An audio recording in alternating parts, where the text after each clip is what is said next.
Halo guys, kembali lagi bersama Huaman. Sebelum kita mulai, jangan lupa untuk subscribe, like dan komen.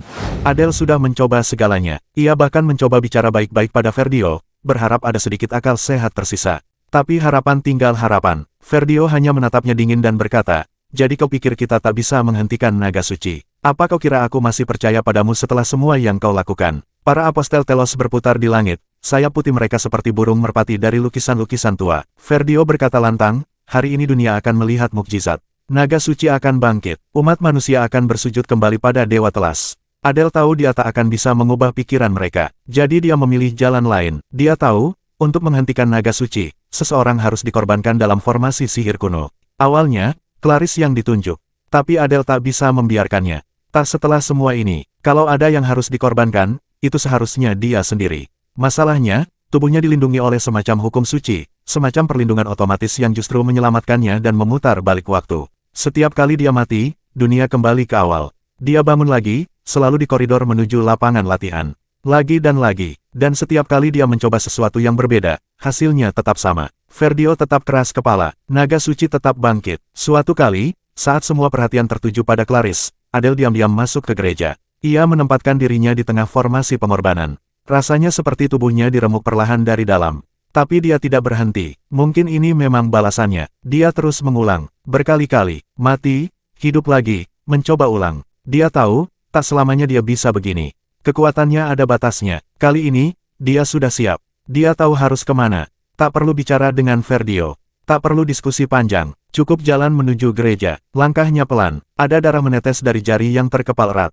Tapi dia tak peduli. Sampai tiba-tiba, seseorang menghadangnya. Dia berhenti. Wajahnya kaget. Itu adalah Eddie. "Kenapa kau di sini?" tanyanya bingung. Tapi Eddie malah bertanya balik, "Kau mau jus jeruk atau air dingin?" Beberapa menit kemudian, mereka duduk di taman. Eddie menyerahkan segelas jus jeruk. Adele masih bingung. "Aku harus pergi," katanya pelan. Tapi Eddie menatapnya dan berkata tenang, "Kalau kau pergi sekarang, kau akan mati." Adele terpaku. Tiba-tiba, ia teringat satu putaran waktu yang samar. Sebelum ia bangun di koridor, ia sempat melihat Eddie. Dan Ed juga berkata hal yang sama, "Kau akan mati." Waktu itu ia hanya tersenyum kecil. Tidak berpikir macam-macam. Tapi sekarang Eddie menatapnya lagi, lebih dalam. "Hanya itu yang ingin kau katakan?" Adele menggertakkan gigi. "Iya, aku memang akan mati. Itu kenyataannya. Mau bagaimana lagi?" Eddie tetap tenang. "Benarkah hanya itu?" Adele terdiam. Pertanyaan itu terlalu sederhana tapi mengguncang. Di dalam pikirannya, wajah ayahnya muncul. Lalu berubah jadi Eddie. Lalu jadi ayahnya lagi. Ia teringat saat kecil, saat ditinggalkan. Ia ingat rasa sesak di dada, tapi tak bisa mengungkapkannya. Tangan yang memegang gelas jus mulai gemetar. Lalu akhirnya, pelan, tapi pasti, Adele berkata lirih, aku tidak ingin mati." Kata-kata itu seperti mengalir keluar begitu saja. Setelah sekian lama dipendam, Eddie menghela napas pelan, lalu berdiri sambil menggulung lengan bajunya. Kenapa butuh waktu selama ini untuk bilang sesuatu yang sesederhana itu? Adele menatapnya, setengah malu, setengah bingung. Eddie hanya tersenyum. "Ayo, sekarang, katakan semuanya. Kita hadapi ini, bareng-bareng." Setelah Clarice menceritakan segalanya kepada Eddie hanya terdiam sebentar, lalu membuat keputusan. "Aku harus menemui Adele," katanya. "Kau pergilah ke gereja, hati-hati." Clarice mengangguk dan langsung bergegas. Tujuannya jelas, gereja tempat semua pemimpin Ordo berkumpul. Tapi begitu ia sampai di depan pintu, seseorang menghalanginya. Seorang pria tinggi dengan tombak besar dan sayap putih berdiri tegap di sana. Dia adalah Taldrek, salah satu apostel telos. Ia mengerutkan alis melihat Clarice. "Bukankah seharusnya kau menunggu di aula? Kenapa kau ada di sini?" Clarice tak menjawab. Ia hanya menatap lurus ke dalam, lalu menerobos masuk begitu saja. Taldrek mencoba menghentikannya, tapi Clarice menepisnya dengan cepat. "Maaf, aku harus masuk." Begitu membuka pintu gereja, ia langsung melihat semua tokoh penting sudah berkumpul. Di sana ada Kaisar Suci, para apostel telos, dan tentu saja, Uskup Agung Ferdio. Semua mata tertuju padanya. Ferdio tampak terkejut, tapi segera tersenyum tenang. Clarice berjalan mendekat, lalu berkata, "Aku percaya, dulu kau adalah pria beriman yang benar-benar mencintai kota suci ini." Ferdio mengangguk. "Kau benar, aku hidup untuk kota ini."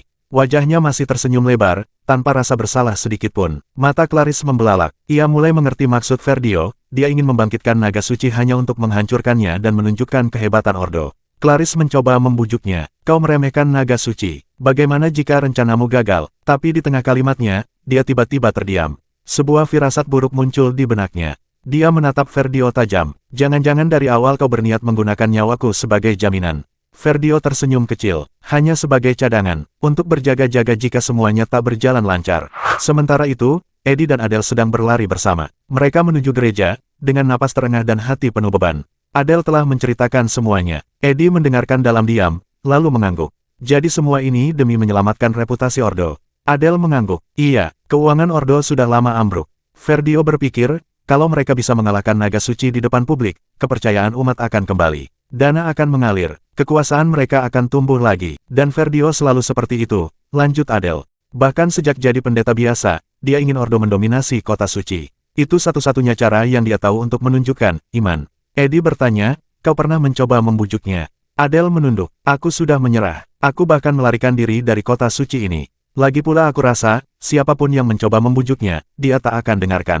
Karena dia punya kekuatan para apostel Telos, gumam Eddie. Ya, jawab Adele, pasukan terkuat yang dimiliki kota suci ini. Kembali di dalam gereja, Clarice kini dikepung oleh para apostel. Ferdio menatapnya penuh iba. Maaf, Clarice, ini tak akan lama. Kau hanya perlu beristirahat sebentar. Sementara itu, Adele mulai putus asa. Dengan kekuatan mereka, bahkan aku pun tak bisa, gumamnya lirih. Tapi sebelum dia bisa menyelesaikan kalimatnya, tiba-tiba saja Eddie menggendongnya. Wajah Adele memerah karena kaget. Tenang, ini bukan masalah besar, kata Eddie. Dan saat itu juga langit bergemuruh. Petir surgawi menyambar dari langit, menembus atap gereja dan menghantam altar. Dentumannya membuat semua orang di dalam terdiam. Atap gereja hancur berantakan. Ferdio menatap ke atas, lalu wajahnya berubah jadi panik. Siapa yang berani melakukan ini? Apa dia tidak takut pada murka Tuhan? Suara tenang menjawab dari reruntuhan. Tidak, Ferdio terdiam. Matanya membelalak tak percaya. Para rasul yang selama ini ia banggakan, terhempas begitu mudahnya oleh sihir petir itu. Lalu, seseorang melangkah masuk. Ia adalah Lucy. Dengan tenang, dia mendarat, lalu menatap lurus ke arah Ferdio. Kau tanya kenapa aku tak takut pada Tuhan? Karena aku seorang ateis. Lucy berdiri dengan wajah datar. Yang aku tahu, jika kau berbuat dosa, maka kau pantas dihukum. Ucapan itu membuat Ferdio tersentak. Wajahnya berubah merah, antara kaget dan marah. Tapi Lucy hanya melempar salah satu apostel yang baru saja ia cekik ke tanah, lalu menatap Ferdio dengan tajam. Ia lalu mengangkat tangannya, memusatkan mana di telapak tangannya. Ferdio panik. Kenapa kalian diam saja? Tunjukkan kekuatan Dewa Telos. Mendengar itu, dua apostel langsung maju. Lenos, sang apostel ke-8, dan Reben, apostel kedua. Mereka meluncurkan serangan bersamaan ke arah Lucy. Tapi Lucy sama sekali tidak panik. Matanya bahkan terlihat mengantuk. Saat anak panah Lenos meluncur cepat dan Reben menyelinap dari belakang, Lucy hanya menjentikkan jarinya. Dalam sekejap, serangan mereka lenyap ditelan sihir. Reben malah terjerembab, tubuhnya kejang karena sihir petirnya sendiri. Lucy mendongak, menatap para rasul lain yang masih berdiri. Namun serangan belum berhenti. Rasul terakhir maju dengan penuh semangat. Aku Taldrek, apostel ketiga sang pedang tercepat. Aku akan mengambil nyawamu. Dia adalah penjaga gereja, dan salah satu dari mereka yang pernah bertarung sampai mati melawan Eddie di alur waktu lain. Taldrek mengangkat tombaknya, mengisi seluruh kekuatannya dengan sihir suci. Tapi saat ia bersiap menyerang, sosok Lucy tiba-tiba menghilang. Dalam sekejap, Lucy sudah ada di belakangnya. Taldrek bahkan belum sempat menoleh saat Lucy menjentikkan jarinya lagi. Sambaran petir menggelegar dari langit, menghantam tubuh Taldrek hingga ia jatuh tergulung petir. Tubuhnya kaku, tak bisa bergerak. Ferdio hanya bisa menatap kosong tak percaya. Apostel Telos adalah aset strategis, simbol kekuatan tertinggi gereja. Tapi Lucy, seorang penyihir asing, baru saja menumbangkan mereka satu persatu nyaris tanpa usaha. Namun sesuatu yang lebih penting segera menyadarkan Ferdio. Bagaimana mereka bisa menemukan tempat ini? Apakah mereka tahu soal rencana kebangkitan naga suci yang disiapkan Ordo untuk memperkuat pengaruh mereka? Tempat ini adalah Pulau Arkan yang dipenuhi murid akademi. Jika rahasia ini terbongkar, kehancuran nama baik Ordo tak terelakkan. Ferdio segera mengambil keputusan. Ia mengembalikan kalung kuno milik naga Velrok ke kotaknya, lalu memerintahkan para pengikutnya untuk membuka jalur pelarian. Mereka harus mengamankan Kaisar Suci apapun risikonya.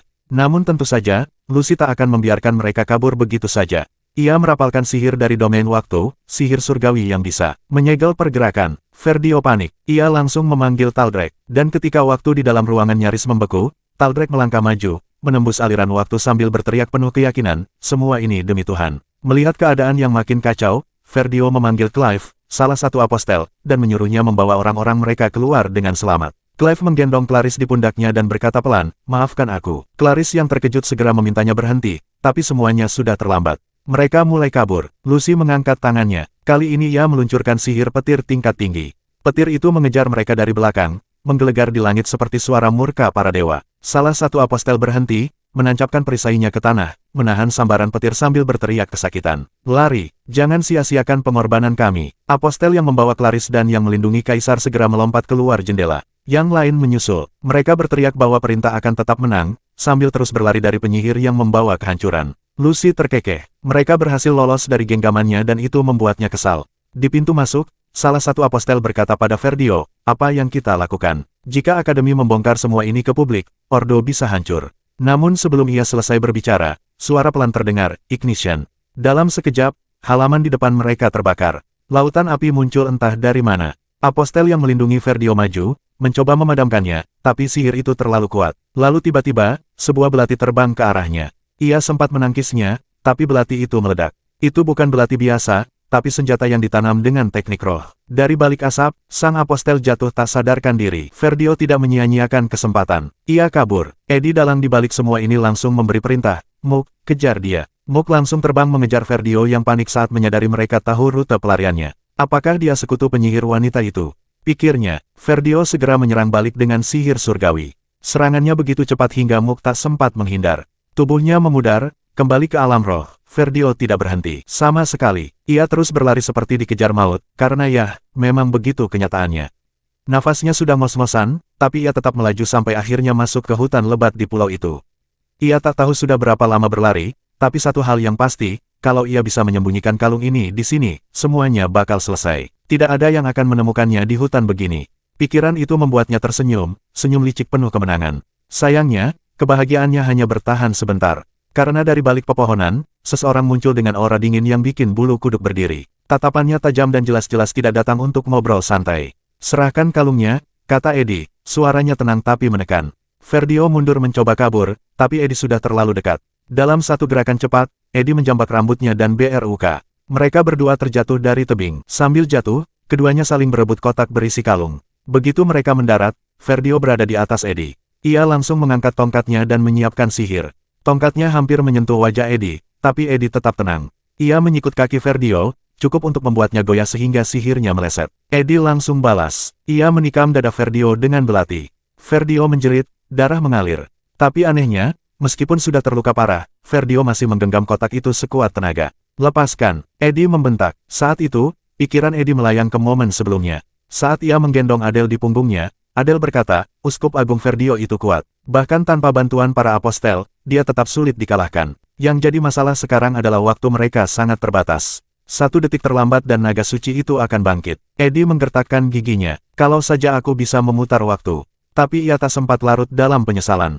Saat ia menatap Adele yang terbaring lemah dan luka-luka, gadis itu menoleh tersenyum tipis. Aku baik-baik saja. Kalau gagal, aku masih bisa memutar waktu sekali atau 2 kali lagi. Tapi Eddie tahu dia bohong. Kekuatannya sudah hampir habis. Nyawanya bisa lenyap kapan saja. Tak ada waktu buat ragu. Eddie mencengkeram belatinya dan menusukkannya sekali lagi ke dada Verdio. Akhirnya kotak itu terlepas. Eddie langsung menyambarnya. Namun saat dibuka, Eddie terdiam. Kalung di dalamnya masih memancarkan mana yang kuat. Verdio tertawa seperti orang gila. Kau terlambat. Naga suci akan bangkit. Matanya membelalak, suaranya seperti orang kerasukan. Dan tepat setelah itu, kalungnya melayang di udara. Mana berkumpul memekat, hingga boom, sebuah ledakan besar mengguncang hutan. Ledakan kebangkitan naga suci. Eddie hanya bisa memandangi kekacauan itu. Satu-satunya cara untuk menghentikan ini adalah membawa kalung itu pergi, tapi ada satu masalah besar. Adele harus mengorbankan diri lagi, apa gunanya mengulang waktu, kalau ia tak sempat menyampaikan semua ini ke Clarice. Mereka hanya akan terus gagal. Eddie mengepal tangan merasa kesal. Ia sudah mendengar tekad Adele, tapi tetap saja ia tak bisa menghentikannya. Ia menatap langit dengan kosong dan bergumam, apa aku terlambat lagi? Memangnya kenapa kalau sedikit terlambat? Suara itu datang dari belakang. Eddie menoleh cepat. Itu adalah Lucy. Sepertinya ia langsung terbang ke sini begitu merasakan ledakan tadi. Aku nggak punya waktu Lucy. Kita harus sampaikan semua ini ke Adele atau Clarice. Tapi Lucy malah duduk santai di bawah pohon dan menepuk tanah di sebelahnya. Duduk dulu. Napasmu aja belum stabil. Eddie memelototinya. Lucy, ini serius. Aku harus menyampaikan ini sekarang juga.